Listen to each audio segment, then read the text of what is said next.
pagi pemirsa. Sejumlah informasi telah kami rangkum untuk Anda bersama saya Angeline Lim dalam Berita Val News.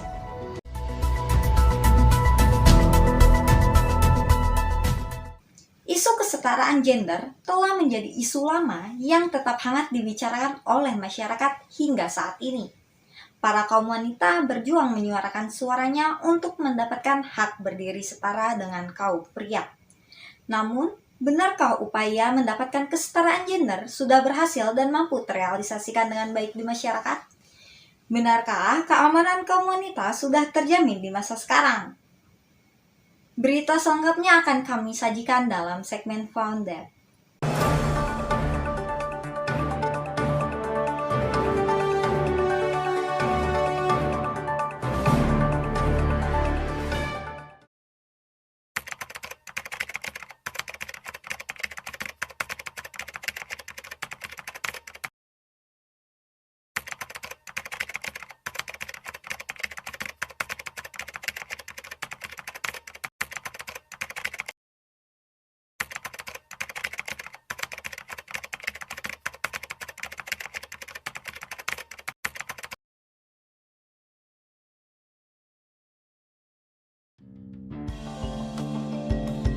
Kesetaraan gender, sebuah upaya yang diperjuangkan wanita dari dulu hingga sekarang. Namun, benarkah kesetaraan gender telah terrealisasikan dengan baik di masyarakat pada masa ini?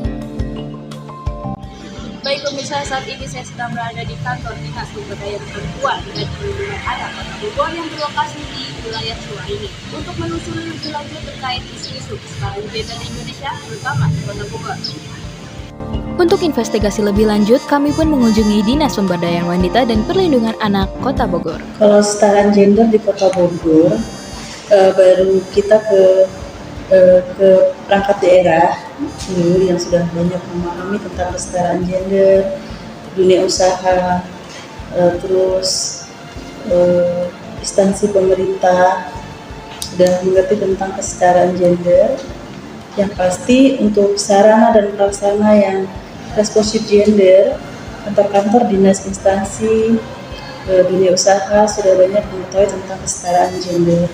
Tapi kalau untuk masyarakat pada umumnya, banyak yang belum mengetahui apa sih kesetaraan gender itu gitu. Jadi perlu banyak melakukan sosialisasi ke wilayah-wilayah untuk ke masyarakat tentang kesetaraan gender itu belum banyak yang mengetahui. Selanjutnya, kami pun menemui narasumber selaku ibu rumah tangga yang dahulu sempat mengenyam pendidikan tinggi dalam berbagi pengalamannya menerima diskriminasi terhadap gender. Orang-orang yang deket itu sekolahnya bahkan ada yang cuma SMP, mereka sukses berdagang sekarang. Kalau itu kan masalah garis rezeki ya, kayak gitu kan, rezeki masalah uang ya gitu kan. Tapi saya kalau setiap ngobrol, ngapain lo gue nggak balik kerja lagi, bahasa Jawa, ngapain lo nggak balik kerja lagi, katanya sekolah tinggi lo ujungnya ngurus anak. Itu kalau menurut saya orang-orang yang ya udah biarkanlah dia dengan pemikirannya seperti itu. Tapi saya tidak pernah merasa menyesal orang tua saya ngasih saya pendidikan gitu. Karena apa? Saya jadi lebih luas sih buat ke anak saya juga. Lalu, bagaimanakah pengalaman dirinya dalam mencari pekerjaan setelah mempunyai anak? Setiap misalnya dari awal saya kasih KTP saya sudah menikah, pasti kan kalau mau apply pekerjaan itu kan CV, KTP, terus pengalaman kerja segala macam. Saya pasti lolos tuh kalau bagian itu. Artinya mereka nggak masalah kan, saya sudah menikah, tidak masalah.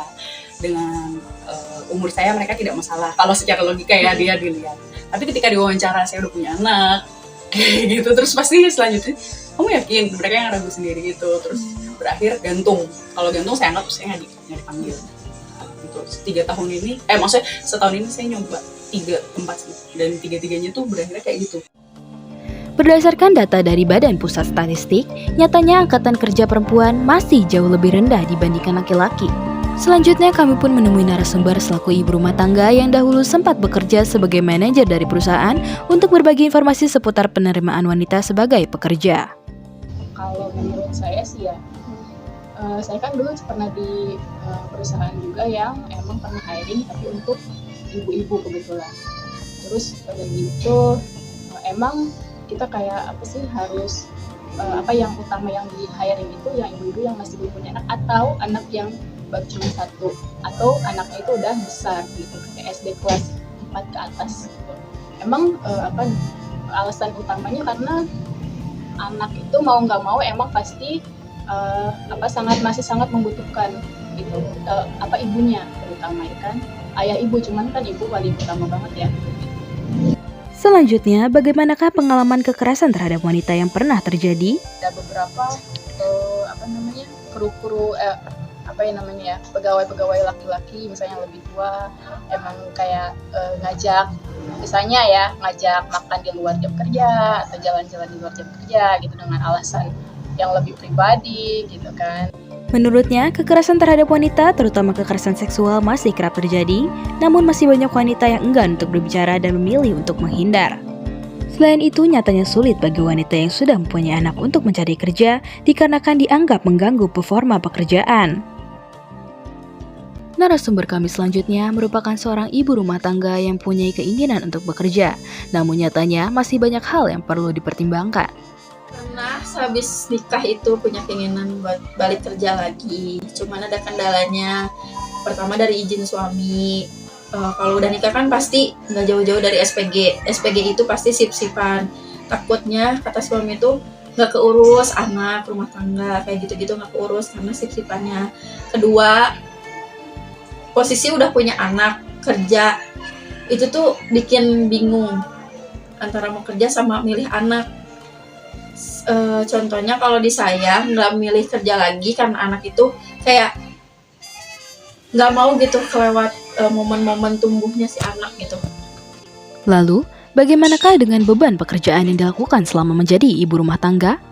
Keberatan. Kayak walaupun itu tanggung jawab istri, tapi kan namanya istri kan udah 24 jam 7 hari non-stop gitu, ngejagain anak, bersih-bersih kayak gitu-gitu kan udah kerjaan sama istri. Kalau misalnya ada suami lagi di rumah, seenggaknya bantuin sedikit itu aja udah ngebantu, nggak harus semua gitu.